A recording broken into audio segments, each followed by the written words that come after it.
Welcome to you all from our kitchen here in Christchurch, New Zealand. It's evening and the first day of spring.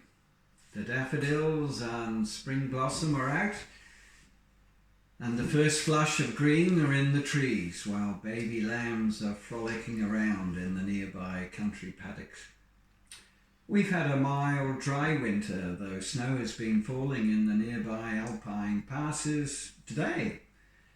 So a season of change for us, just as it's a season of change for you.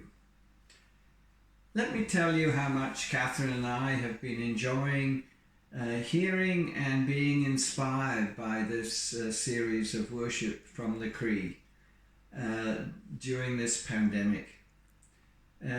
While you've been hundreds, well, maybe not hundreds, but thousands of miles away from Ireland, we're here in the Southern Hemisphere, and it speaks to us here too. Community members I've known for many years, some for as many as 50 years, have come into our home to share their wisdom and insights. We've all aged in our own ways, but that spirit of friendship and connection remains deep in my heart. Thank you, one and all. I'm in a season of change too, as Catherine and I prepare to celebrate our first anniversary in a couple of weeks' time. It's been a great thrill finding a new companion and soulmate to share in this late season of my life, while still remembering and honouring my special life with Annie, who died just 11 years ago this past weekend. A new relationship offers new life, new energy, new laughs, new shared experiences together. But it also involves letting go in order to be able to create space for this new life. And over the past few months, I've been opening up boxes in storage upstairs that have been untouched for far too long. Many of you will know that experience of downsizing and making space for a new partner. It's a place of memory. Discovering old photos, children's school reports, old sermons, talks, lectures and articles I've written.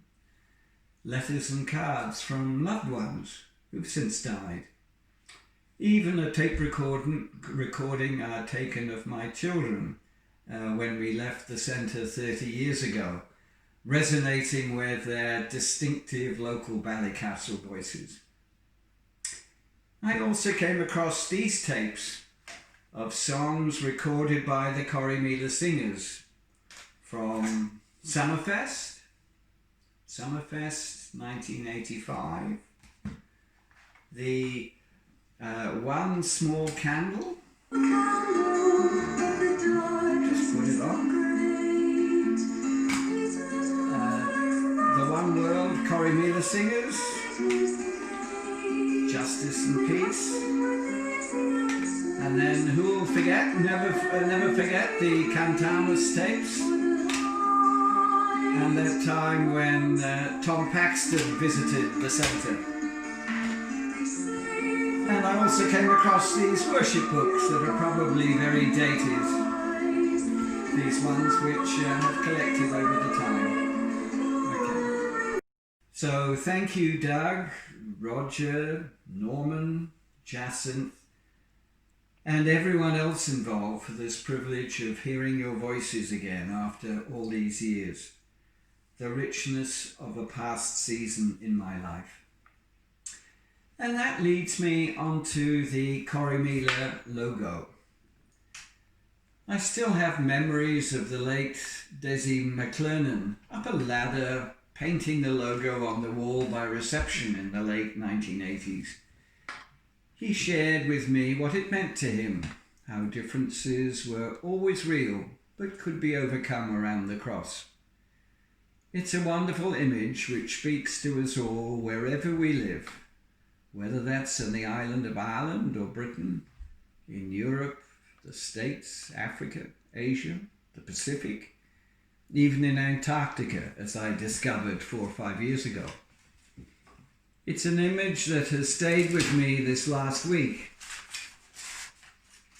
As I've read the newspaper reports of the sentencing of the young man in his late 20s who killed 51 people worshipping in 2 of our local mosques some 18 months ago on March the 15th, 2019. 51 people were killed and 40 injured. I'm sure you've all read the reports about the courage shown by some of the 90 members of the local Muslim community who shared their victim impact statements in public, facing the gunman, some feeling very angry, some extremely forgiving, many in between, as they relive the trauma of those 17 minutes when lives and families were changed forever. This isn't the time to describe the rawness of that past week or the ripples that extend throughout the community and throughout the country. Many of you will look back and remember the pain and horror of losing loved ones and friends during the Troubles, those dark days that still remain for many. But the Croi logo remains an important image for me as I think of the differences, the diversity of cultures and belief, and the conscientious issues I've had to face in my own life, and how love of our neighbour can transform hate. For me, the image of the cross bringing together my relationship with those whom I meet on the horizontal, with my sense of meeting the divine in Jesus on the vertical, and where these intersect lies at the heart of the gospel. So as we move from one season to another, as we go through that process of letting go, as we discover the divine in those we have differences with, may this Croi logo be our constant reminder that we are still called to build that upside-down kingdom wherever we live on this planet. Whatever the season of change, whatever the state of our pandemic. Let me close with some words from Romans 12.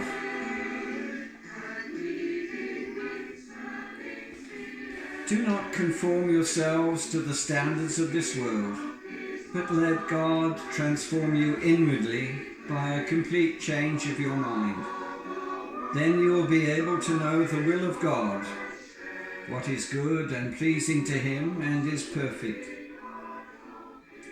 We have many parts in the one body, and all these parts have different functions.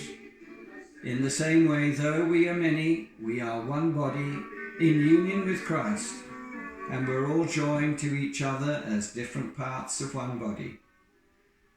So we are to use our different gifts in accordance with the grace that God has given us. If our gift is to speak God's message, we should do it according to the faith we have. If it is to serve, we should serve. If it is to teach, we should teach. If it is to encourage others, we should do so. Whoever shares with others should do so generously. Whoever has authority should work hard. Whoever shows kindness to others should do it cheerfully. Love must be completely sincere. Hate what is evil.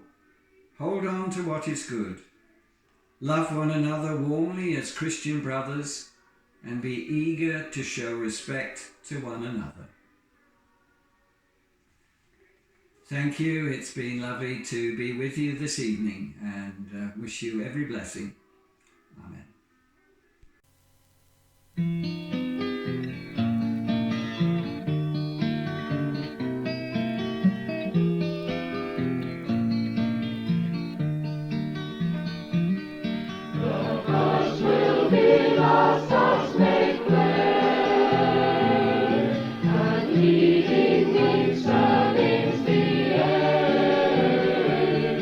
Jesus gave of his life.